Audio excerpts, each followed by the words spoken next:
Na Antiguidade Clássica, na Grécia Antiga, os primeiros filósofos gregos buscaram responder a estas clássicas perguntas que inquietam a todos nós, desde o momento que começamos a nos perceber como seres inteligentes. Quem somos? De onde viemos? Para onde vamos? Tales de Mileto dizia que tudo vinha da água, Heráclito do fogo, Anaxímenes do ar. Se a gente for analisar a vida, esses elementos são essenciais. Empédocles propôs que o cosmos era formado por 4 elementos: água, terra, fogo e ar, movidos por amor e discórdia. Anaximandro, por sua vez, falava do apeiron. O que vem a ser isso? O ilimitado, uma origem além do material. Assim ele definia esse tal de apeiron. Esses pensadores, usando apenas a razão, a inteligência, começaram a perceber que por trás da matéria havia um princípio maior. Com Sócrates, a busca se aprofundou. Aí nós começamos a trilogia dos grandes 3 filósofos. Ele questionava os deuses do Olimpo. Lembrem-se que a sociedade grega era politeísta. Vários deuses, não somente um deus. Então ele questiona isso, sugerindo uma divindade ligada à sabedoria moral, o que o levou à condenação por introduzir novos deuses e desafiar o politeísmo. Platão, seu discípulo, falou do mundo das ideias, onde o bem supremo reina. Inclusive, Santo Agostinho retoma Platão, quando ele fala, por exemplo, que todas as virtudes têm a sua origem em Deus. Então, esse seria o mundo das ideias. Deus é o sumo bem, a suma justiça, Deus é a verdade, Deus é a suma compaixão, a suma misericórdia. Deus é sumo, ou seja, perfeito, máximo, em todas as virtudes. Então, vocês estão vendo que a humanidade já começa a perscrutar, a arranhar a verdade, só com o uso da inteligência, só parando para pensar sobre a vida. E aí vem Aristóteles com sua lógica, chegando ao motor imóvel, um Deus único, eterno, que move o universo sem ser movido.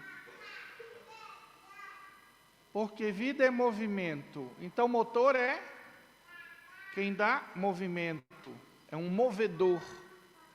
E Aristóteles fala que Deus é imóvel não porque ele seja estático, senão porque ele não recebeu movimento, não recebeu vida de ninguém.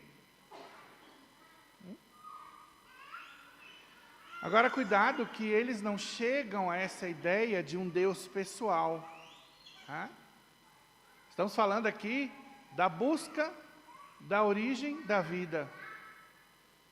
A resposta a essa pergunta: de onde viemos? Qual é a origem de tudo? A razão humana, quando bem usada, aponta para a transcendência.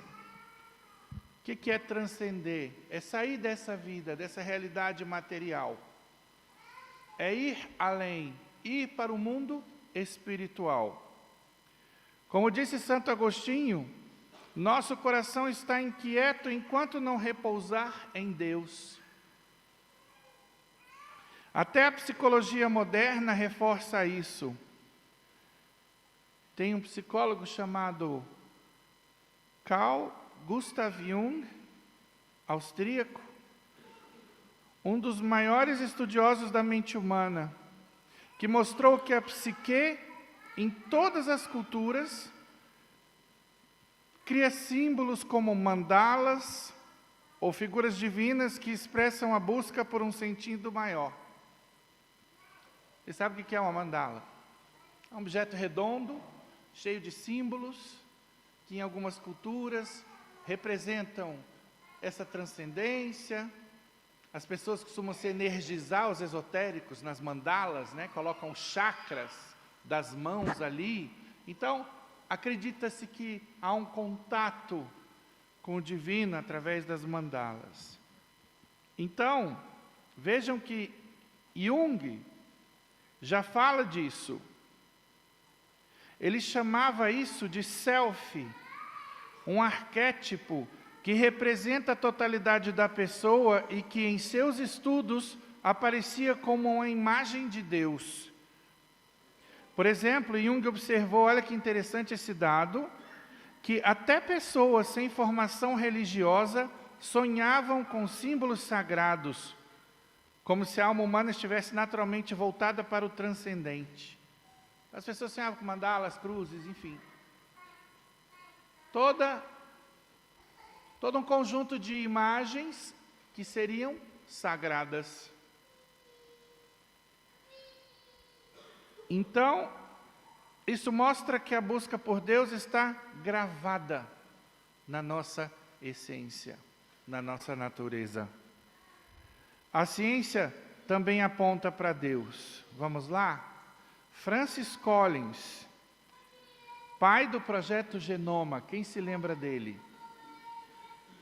Era ateu, mas se converteu ao ver a ordem do DNA, que ele chamou de Linguagem de Deus. Inclusive, é um excelente livro para dar de presente para ateus, que gostam muito de ciência, de tudo muito explicadinho, né? Se você tem um amigo físico, químico, médico, sei lá, que é ateu, entregue a Linguagem de Deus como presente, depois diga, quando você lê e se convencer, vamos conversar. Porque esse é apenas o primeiro passo. Então, Francis Collins destaca o fine tuning, é uma expressão do inglês, ou ajuste fino, sintonia fina, do universo. As leis da física, como a força da gravidade ou a energia do Big Bang, que brotou daquela explosão, têm valores tão precisos que, se fossem ligeiramente diferentes, a vida seria impossível. Olha só. É como acertar uma moeda a bilhões de anos-luz de distância. Essa precisão sugere que o universo foi projetado com um propósito, com um objetivo, apontando então para um Criador inteligente. E olha que interessante. Esse dado eu acho muito interessante.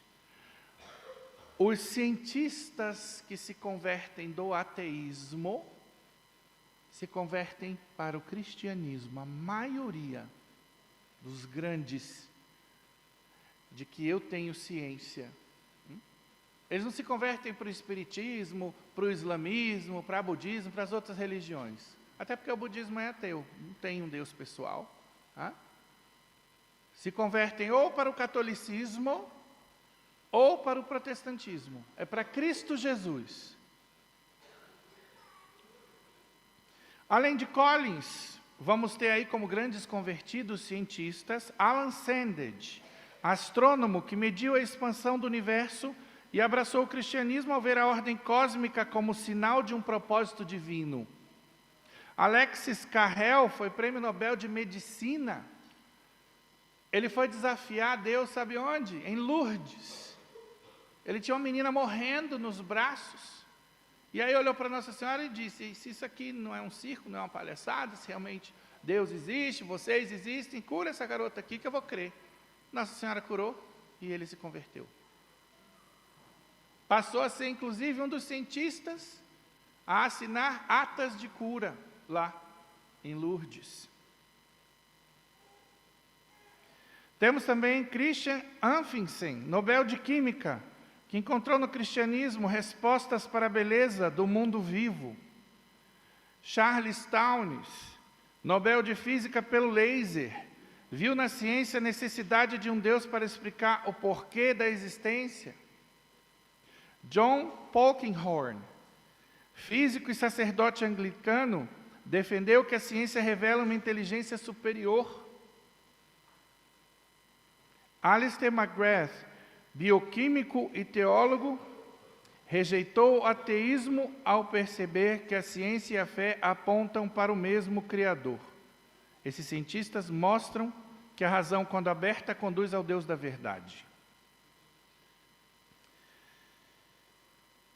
A Igreja Católica, em seu magistério, responde às grandes perguntas. Somos criaturas feitas à imagem de Deus, com uma alma espiritual e a capacidade de chegar a Ele. A expressão capax Dei, da escolástica, lá dos tempos de Santo Tomás de Aquino, diz isso: o homem é capaz de chegar a Deus. Viemos de Deus, que nos criou por amor a partir do nada. Vamos para a comunhão eterna com Ele, na visão beatífica. A natureza, com sua beleza e ordem, grita a existência de um Criador, como diz São Paulo na Epístola aos Romanos. Assim, o homem não tem desculpa para não buscar Deus. A natureza fala dele, a ordem do universo fala dele. Onde há ordem, tem que haver uma inteligência ordenadora. Mas onde encontramos o sentido da vida? Na antiguidade, os hedonistas diziam que o prazer era o objetivo supremo. Hedoné, em grego, quer dizer prazer. Então, a gente vive para quê? Para o prazer. Esse é o objetivo da vida do homem. Não muito diferente do homem moderno, né? Só quer saber de balada, sextou, vou tomar todas. Hoje, faça um teste. Já falei isso há uns tempos atrás, vou retomar. Pergunte, mas pergunte mesmo, a parentes e amigos. O que é ser feliz? Qual é o objetivo da vida? A maioria das pessoas vai falar, aliás, eu prefiro que você faça a seguinte pergunta: o que é vencer na vida? Pronto, essa é a pergunta mais adequada, mais pontual. O que é vencer na vida? Alguns vão dizer, vencer na vida é chegar a um pós-doutorado na minha área de conhecimento. Outros vão dizer, vencer na vida é chegar ao generalato, se é oficial do exército, ou ao comando geral, se é bombeiro. Vencer na vida, padre, é ser feliz no casamento. Cada um vai dar uma resposta. Vencer na vida é poder viajar todo ano para a Europa,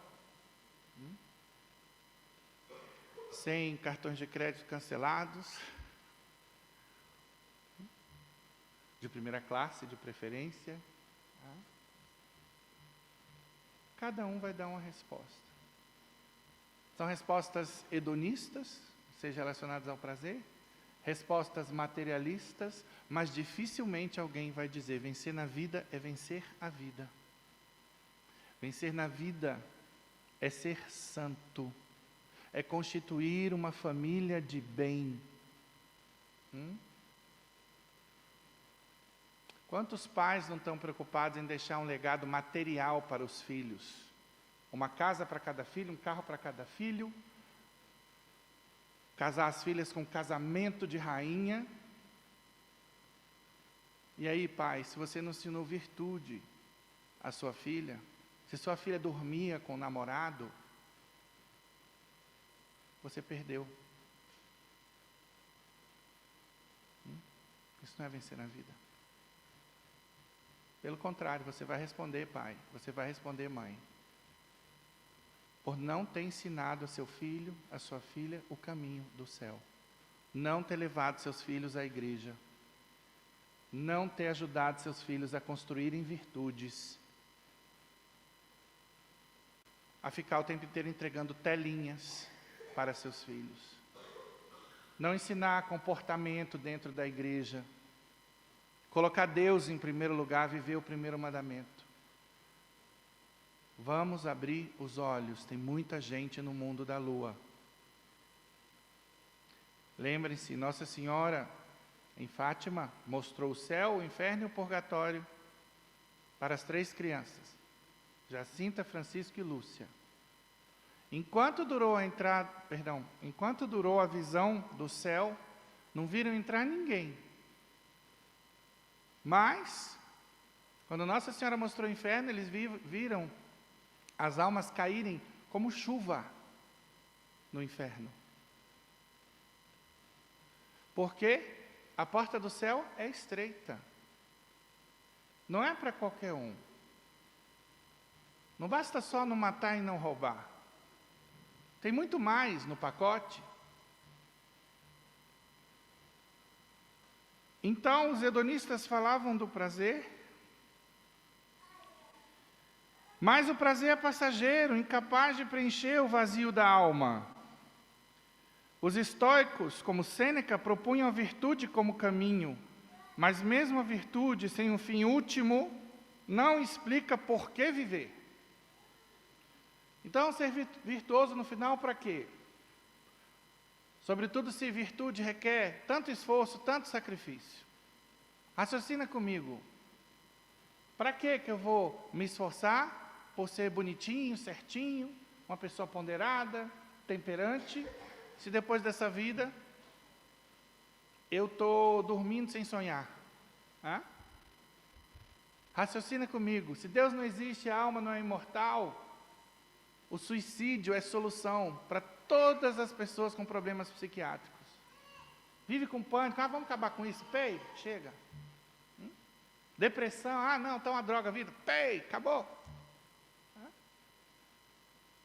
E a gente vê muitos suicidas aí.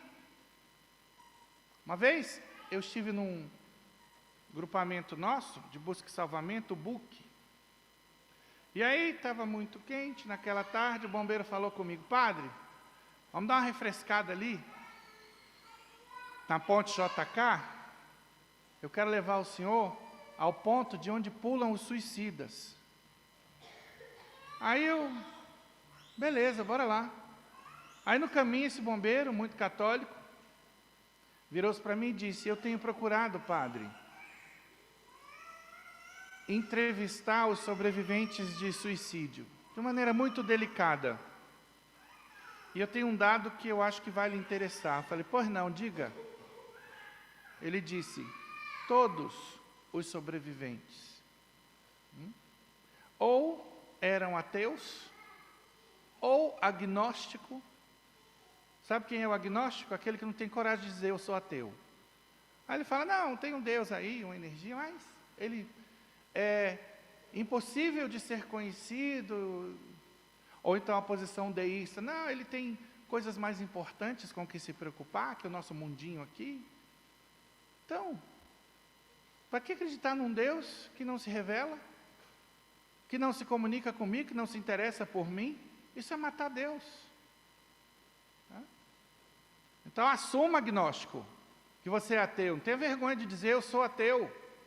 Ué, autoestima não é isso? Eu estou muito seguro da pessoa que eu sou? E não temer ser quem eu sou? Qual o drama? Então, ateus, agnósticos, ou então, olha a categoria que me preocupa mais, não praticantes das suas respectivas religiões. Judeu não praticante, espírita não praticante, muçulmano não praticante, católico não praticante, evangélico não praticante. Por quê?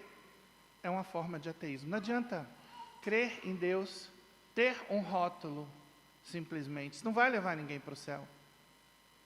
Eu tenho que viver a minha fé.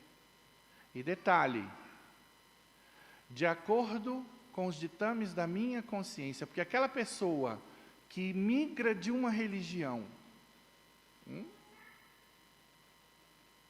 para viver de modo mais conveniente, de acordo com seus afetos desordenados em outra religião, esse não vai se salvar.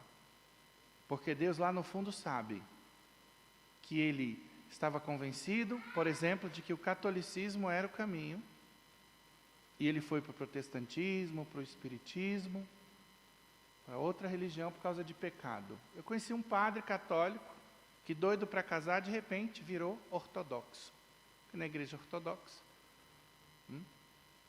se pode casar. Todo um processo até ele conseguir se casar lá. Enfim, é o que a gente vai assistindo hoje em dia. No espiritismo não tem um inferno eterno. Existe um umbral onde você cai e de onde você sai. A partir de onde você pode evoluir. No protestantismo, então, é facílimo o assunto. Aceite Jesus como seu Senhor e seu Salvador. A nossa natureza, segundo Lutero, foi destruída pelo pecado. Não tem o que a gente possa fazer para merecer o céu, não há mérito nenhum. A salvação é só obra da graça de Deus. E depende de quê? Não só exclusivamente da graça, mas do meu ato de fé em Jesus como meu Senhor e meu Salvador. Faça isso publicamente, está tudo certo. Olha o perigo dessa religião. E aí, as pessoas que têm paixões desordenadas e que são ignorantes da fé católica, pessoas mal catequizadas, essas que eu vivo convidando para fazer a catequese, a formação aqui, toda quinta-feira às 19h30. Essas que entra missa, sai missa, escutam o convite, mas sempre tem coisas mais importantes para se preocupar. Vivem no corre-corre, vivem preocupadas em vencer na vida. São essas que perdem a fé. Porque não investem naquilo que é mais importante, que é o conhecimento de si e de Deus. E por isso tão infelizes e por isso tão psiquiatricamente doentes. Porque vivem na horizontal. Perderam o caminho do céu. O filósofo grego Platão, em sua República, a obra que ele escreveu, argumentava que o sentido da vida não pode estar nas coisas materiais que são transitórias, mas no bem supremo que transcende o mundo visível, o mundo sensível.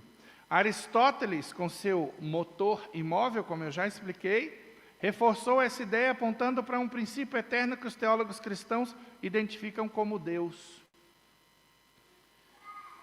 O psicólogo evolucionista Robin Dunbar, em entrevista à revista Veja, olha só que interessante, sugere que a moral, essencial para a vida em comunidade, historicamente se ancorou na religião, indicando que uma base objetiva para a ética, um legislador divino, essa base objetiva, é necessária para dar coerência aos valores humanos. Ou seja, para a gente viver em sociedade, a noção de certo e de errado, a noção de dever, vem de onde? Qual é a raiz? Faz uma pesquisa arqueológica. Você vai ver que não passou pela face da terra nenhum povo ateu. O ateísmo é uma criação da cultura humana, da contracultura.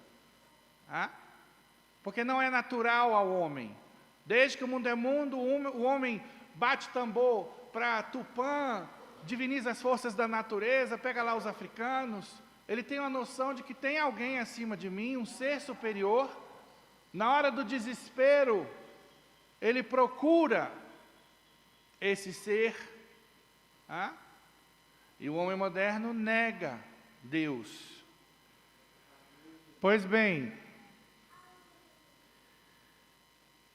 até o filósofo ateu Sam Harris, no mesmo artigo, a revista Veja, reconhece que a moral precisa de um fundamento objetivo, como o bem-estar universal, para não ser apenas opinião subjetiva.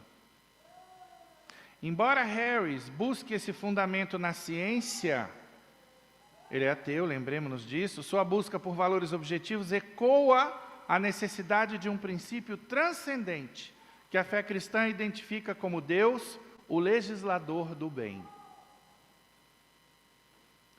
Outro psicólogo, Viktor Frankl, que viveu entre 1905 e 1997, que sobreviveu aos campos de concentração nazistas, ele era judeu, aprofundou essa busca por sentido. Como judeu austríaco, Frankl perdeu sua esposa paz e liberdade nos campos de concentração, enfrentando horrores indizíveis. Escreveu um livro que ele lançou em 1946, intitulado Em Busca de Sentido.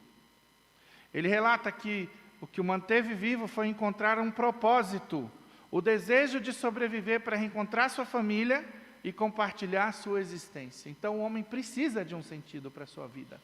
Tá? Ali, quando ele chegou no fundo do poço, não tinha mais nada, só desgraça no campo de concentração. Ele encontra, no reencontro com a família, esse sentido: eu preciso ser forte, eu preciso resistir, a minha família precisa de mim, eu tenho que superar isso. Então ele percebeu que mesmo na dor extrema, o homem pode encontrar sentido ao se voltar para algo maior. No caso dele, o amor pela família e a missão de ajudar os outros. Frankl desenvolveu a logoterapia, que ensina que a vida tem sentido em qualquer circunstância. E esse sentido muitas vezes aponta para o transcendente. O Evangelho de hoje nos adverte contra a ilusão de encontrar sentido nas coisas passageiras. Na parábola do rico insensato, um homem acumula riqueza em seus celeiros, pensando garantir sua vida, mas Deus lhe diz: tolo, esta noite te pedirão a tua alma. E o que acumulaste, para quem será? A vida é incerta, e acumular bens sem buscar Deus é estupidez total. Tem uma obra de Santo Afonso Maria de Ligório, que é doutor da igreja. Não sei se nós temos essa obra na livraria. Hoje não tem. Peça para o pessoal pesquisar e pedir para ver se na próxima missa a gente já faz a propaganda aqui. O livro se chama Preparação para a Morte. Todo católico deveria ler. Nos confronta com a brevidade da vida. Considera, ó homem, que és pó, e em pó hás de tornar. Por que te apegas às coisas deste mundo, se amanhã podes estar diante de Deus? Questiona ele. Ele nos exorta a refletir: que proveito terá o homem se ganhar o mundo inteiro e perder a sua alma? Como está no Evangelho de São Mateus. Santo Afonso insiste que a morte pode chegar a qualquer momento e devemos estar prontos para prestar contas a Deus de nossos pensamentos, palavras, atos e omissões. Gente, por favor, peço silêncio durante a missa.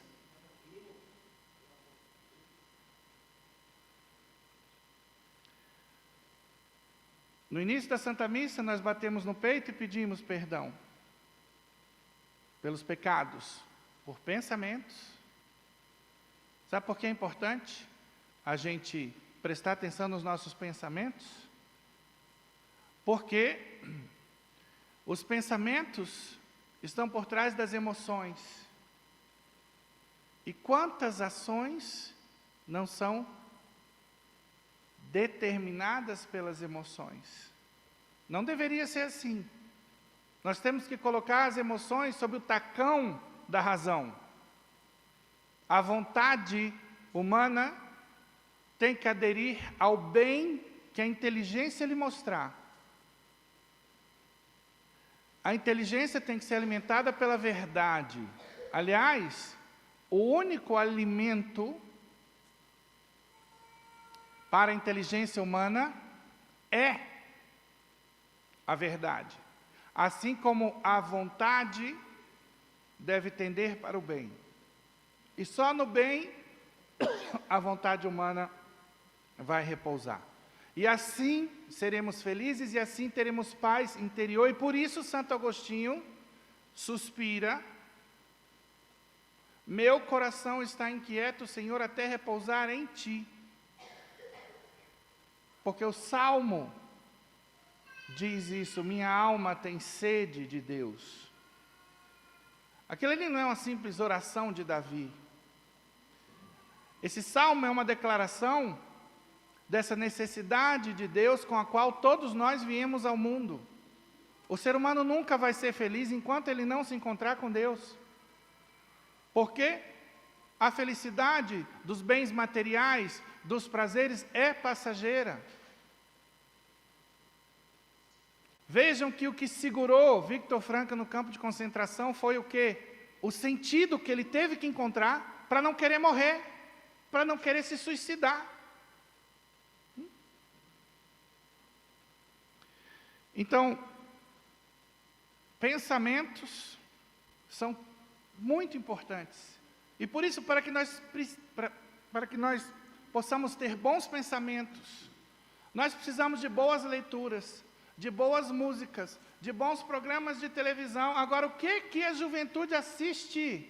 Lixo. O que os adultos estão vendo? Big Brother, novela de Rede Globo. Sinceramente, eu acho que uma pessoa que está nesse nível precisa de direção espiritual urgente e precisa de terapia, porque ela está totalmente vazia. E aí o princípio universal é: entra lixo, sai lixo. Não tem como entrar lixo e sair ouro. E aí eu pergunto, pais, vocês estão vendo que tipo de desenho animado seus filhos veem? Tem tanta porcaria entrando nos desenhos animados. Peppa Pig, por exemplo, é um lixo. Ensina desobediência aos pais. Tem vários desenhos animados que psicólogos desrecomendam, e são desenhos super assistidos pelas crianças. Depois, quem quiser, me pede, porque eu mando para você pelo WhatsApp, para vocês verem. Agora, o pai moderno, preguiçoso, a mãe moderna, preguiçosa. Eu não sou preguiçoso, eu trabalho 2 turnos. É preguiçoso na educação do seu filho, é preguiçoso nessa que é a sua missão primeira, que é educar seus filhos para o céu. O objetivo último da vocação matrimonial, sabe qual é? Emplacar santos lá em cima. Para pensar comigo. Tudo nessa vida vai passar, sim ou não? Vai. Todos vamos morrer, sim ou não? O que tem depois dessa vida? O inferno, para onde só vai gente ruim, que não prestou. Sim? E a salvação. Que consiste em quê? Purgatório, quem precisa purificar pecados leves, mas que depois vai para o céu. Quem é que mora no céu? Quem são os habitantes do céu? Bora lá. Deus. Quem mais? Os anjos e os santos. Quem são os santos? São puros espíritos como os anjos? Foram pessoas que viveram aqui de carne e osso? E elas vieram de quem? De um ovo? Brotaram da terra? Não, vieram de um homem e de uma mulher. Repito, um homem e uma mulher, não 2 homens, não 2 mulheres. Um homem e uma mulher. Então, um homem e uma mulher, quando se casam, têm por objetivo último isso: povoar o céu com santos. Pare para pensar nisso. Pai, mãe, essa é a sua grande missão. Não falhe nessa missão.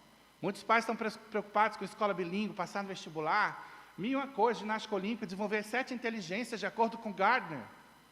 Se você não ensinar o caminho do céu, se não ensinar a rezar, se não der catequese, você está falhando. E Deus vai lhe cobrar por isso. E agora, pai, o que eu faço? Padre, o que eu faço? Lá em casa a coisa já está meio degringolada. Entenda. Um coração contrito e humilhado, Senhor, tu não o desprezas. Não posso voltar atrás e fazer um novo começo, mas posso começar agora a escrever um novo fim para a minha história. Comece a partir de agora. Faça o dever de casa, faça o que tem que fazer. Não sabe o que tem que fazer? Procure direção espiritual. Procure leituras que vão lhe ajudar nesse sentido. Mas não desista da sua grande missão. Não se dê por derrotado, porque o diabo é o pai do desânimo. Não cabe desânimo nas nossas vidas. Cada um de nós vai prestar contas a Deus das palavras Então o que sai da sua boca? Oração, elogio, exortações, pregações, ou palavrões, blasfêmias, murmurações? Qual é a qualidade daquilo que sai da sua boca? Edifica quem está ao seu redor, ou puxa para baixo, ou leva para o pecado? Nós vamos prestar conta dos nossos atos e também das omissões. O que é uma omissão? É o bem que eu posso fazer e não faço. E quanto à omissão, por causa de respeito humano. O que é o respeito humano? Padre, não gosto de polemizar, lá no meu trabalho, sabe, tem umas mulheres lá que são feministas, e esses dias estavam lá na defesa do aborto, entende? A gente entra, elas caem de pau em cima e vira aquele bate-boca. Vai virar bate-boca se você quiser. Não podemos nos omitir. Quantos cristãos se calam por medo do bullying? É aquele rapazinho que tem vergonha de dizer que é virgem e de assumir a bandeira da virgindade, porque um homem não pode ser virgem na sociedade pagã. É aquela moça que não desfaz o namoro, até porque é uma desesperada para casar, uma carente afetiva, que precisa de muleta emocional para existir. E aí o namoradinho dela, que diz que a ama e quer fazer amor com ela, a convida para ir para o inferno, através do pecado da fornicação, e ela cede. Porque, padre, se não tiver sexo no nosso namoro, ele disse que me deixa. E eu sempre digo no confessionário, quando me dizem isso, chuta que é macumba. Essa criatura se apaixonou pelo seu órgão genital, não foi por você. Ele não ama você. Não ama aquele que me leva para o inferno. A maior prova de amor que se dá para uma pessoa é querer que esta pessoa se santifique. Tudo mais é falsidade, é egoísmo, travestido de amor.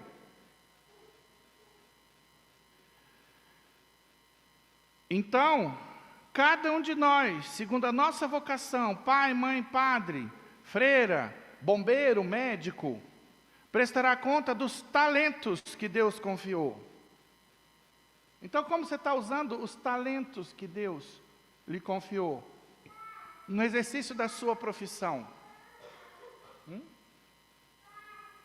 Tem gente que é inteligente, mas é preguiçosa. Poderia ser um excelente profissional, poderia estar num pós-doutorado, mas é hedonista. E aí? Você, bombeiro, está sempre repassando lá os manuais de APH, porque você concorda que uma pessoa pode morrer na sua mão, porque você não conhece o protocolo mais novo de RCP, de ressuscitação cardiopulmonar, perdão. E aí? Você, advogado, uma pessoa pode ir para a cadeia injustamente porque você não está estudando as leis, até a própria retórica, que dirá um padre. Um padre não pode parar de estudar nunca, porque nós lidamos com a parte mais nobre do ser humano, que é a alma.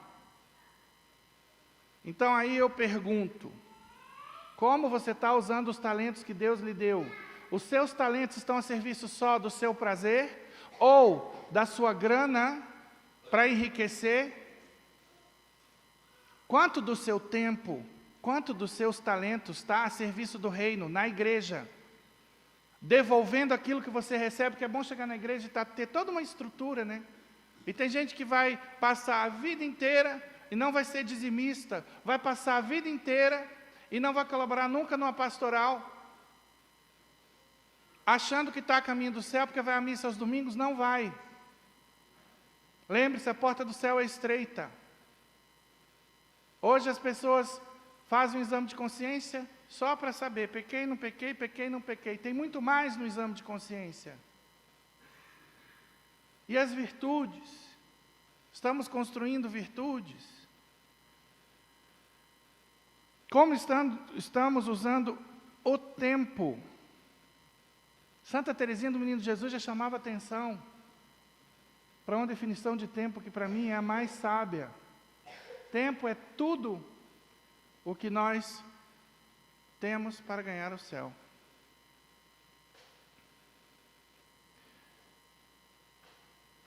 Então, a misericórdia de Deus nos chama ao arrependimento. Santo Inácio de Loyola, no princípio e fundamento dos exercícios espirituais, ele que recebeu de Deus essa inspiração, ao ficar 40 dias numa gruta, em oração e penitência, diz: o homem foi criado para louvar, reverenciar e servir a Deus nosso Senhor e assim salvar a sua alma. As demais coisas foram criadas para o homem, para que o ajudem a atingir o fim para o qual foi criado. E ele ainda vai além, o princípio do tanto quanto. O homem nasce para louvar, reverenciar e servir a Deus, e através disso salvar a sua alma. De onde decorre que ele deve se aproximar das criaturas, tanto quanto elas o aproximarem de Deus. E delas se afastar, tanto quanto elas o afastarem de Deus. Ou seja, o namorado me edifica, me leva para Deus, continuo com ele. Com a namorada também.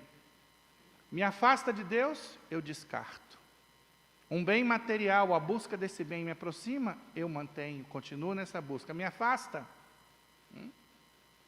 Quanta gente aí por causa de tênis Nike, de carro Build Your Dreams, elétrico, vai para o segundo, para o terceiro emprego e está falhando na própria salvação. Não está vivendo o primeiro mandamento. Ninguém ama o que não conhece. Procure conhecer Deus, procure conhecer-se a si mesmo. Onde? Na Sagrada Escritura, o Manual de Inscrições do Ser Humano. Então eu pergunto a você, católico, como é que você recicla a sua fé? Tem católico que, quando a gente fala de doutores da igreja, acha que são médicos que estão atendendo de graça na paróquia. Nunca leram. Santa Catarina de Sena, Santo Agostinho, São Francisco de Sales, Santo Afonso Maria de Ligório. Não leem biografias dos santos, e aí não vão saber que a santidade é possível sim, mas que requer suor, sacrifício. Então o que você faz para reciclar a sua fé? Hoje ninguém tem desculpa, está na internet, com excelentes padres, fazendo belíssimos trabalhos. E aí, qual é a desculpa?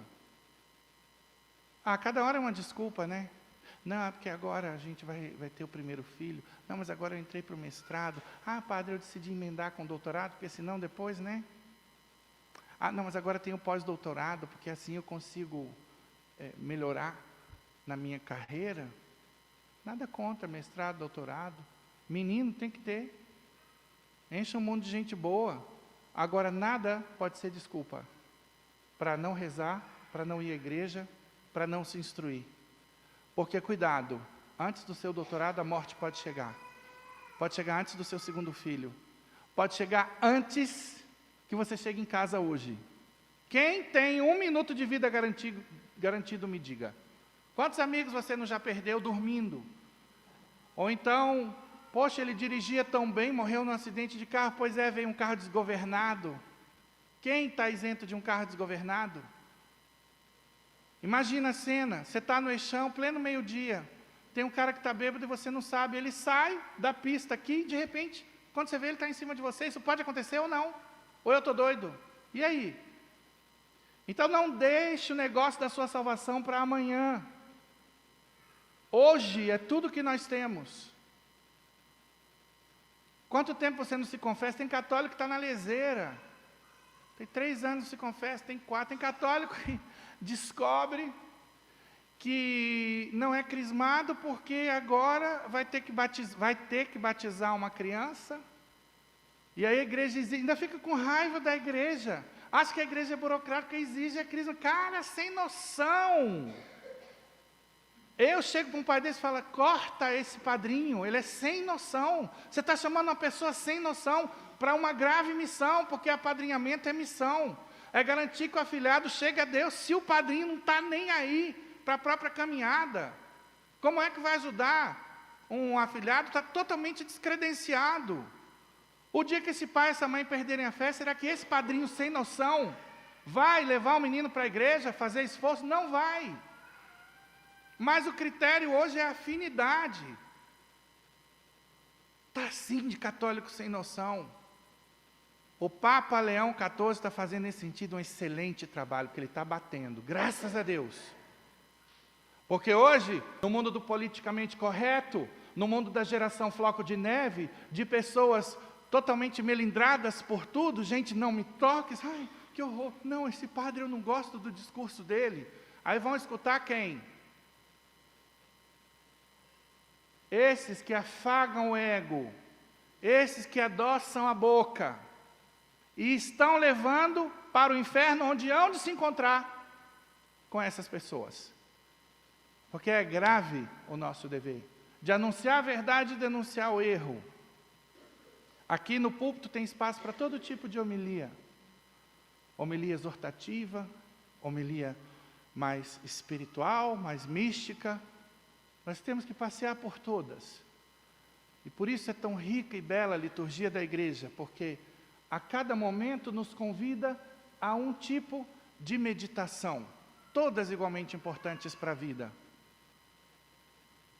Então, meus irmãos, é verdade, tem aquele padre que só fala de inferno, de condenação, aí também não dá. Deus é justo, mas Deus é misericordioso. Agora, deformar a misericórdia de Deus, nunca falar da justiça, nunca falar do inferno, nunca falar do purgatório. Ser permissivo, aquilo que Deus proíbe, não. Hoje os tempos são outros. Padre Deus, é Padre Deus, um cara desse aí. Eu autorizo. Tem fiel que vem perguntar para a gente: padre, o senhor me autoriza a usar preservativo no meu casamento? Quem sou eu para autorizar? Se a igreja já decretou que é intrinsecamente má a contracepção. Vamos ler os documentos da igreja para saber a fundamentação? Antes de abrir a boca de caçapa e condenar a igreja? Tem gente que é semi-analfabeta e sai criticando a igreja, que tem uma academia de ciência só de gente laureada, para explicar a posição da ciência, aqui agora, por exemplo, para o magistério, para que o magistério possa, a partir dessas explicações do conhecimento científico, se pronunciar sobre o que é certo e errado, o que pode e o que não pode na vida do fiel católico. Exemplo, clonagem, pode ou não pode? Nós precisamos entender de biologia, para poder nos pronunciar sobre o assunto. Então a igreja tem uma academia de ciências, procure lá na internet, você vai ficar orgulhoso da igreja. Eu pergunto, qual é a religião que tem uma academia de ciências por trás, para embasar os seus documentos? Nós não temos só a academia de ciências, nós temos o Espírito Santo, que foi prometido por Jesus, antes de ascender aos céus. Ele prometeu que Ele e o Pai mandariam o Espírito Santo, que Ele estaria conosco até o fim dos tempos. Então essa é a igreja, que tem toda essa prudência, no que diz respeito às ciências humanas, e que é guiada pelo Espírito Santo, para quê? Para nos mostrar o caminho do céu. Então não se atreva a discutir com a igreja. O fiel que estiver se atrevendo a discutir a igreja, eu digo, meu filho, por favor, vá para o banquinho da disciplina e da oração. Não se diga católico até lá. Depois, quando você estiver convencido, volte. Se quiser debater, se quiser conversar, eu teria o maior prazer de lhe mostrar o caminho. Agora, diante dessa empáfia e dessa soberba, o único remédio é a busca da humildade, o estudo e a oração. Só isso pode ajudar uma pessoa que se atreve a querer discutir com a igreja. Eu acho que a questão é muito simples. O dia que eu não concordar com a igreja, eu penduro essa batina. Agora, eu não vou ficar aqui fazendo confusão. Isso é totalmente injusto, é totalmente incoerente para um ser humano que é minimamente decente. Pois bem, vivamos, pois, para Deus, usando nossos talentos e tempo para a sua glória, sabendo que um dia prestaremos contas diante do Criador. que a busca por sentido nos leve ao único que é eterno, Deus, nosso princípio e nosso fim, o alfa e o ômega, como está no livro do Apocalipse. Queridos irmãos e irmãs, nesta homilia, vimos que a filosofia nos ajuda a buscar a verdade, a psicologia nos ajuda a compreender o sentido, mas somente a fé, somente a teologia nos revela a plenitude do sentido da vida que é Deus. Viemos de Deus, estamos nesse mundo de passagem e devemos voltar para Deus preparados, conscientes e despertos. Não sejamos tolos como o homem que construiu celeiros. A vida é um dom e o tempo uma graça. Como nos ensina o Catecismo, no ponto 27, o desejo de Deus está inscrito no coração do homem, porque o homem foi criado por Deus e para Deus. Busquemos, pois, esse Deus que nos busca. Tenhamos sede dele, vivamos com sabedoria, e ao final da nossa caminhada possamos dizer como São Paulo: combati o bom combate, completei a corrida, guardei a fé. Louvado seja nosso Senhor Jesus Cristo.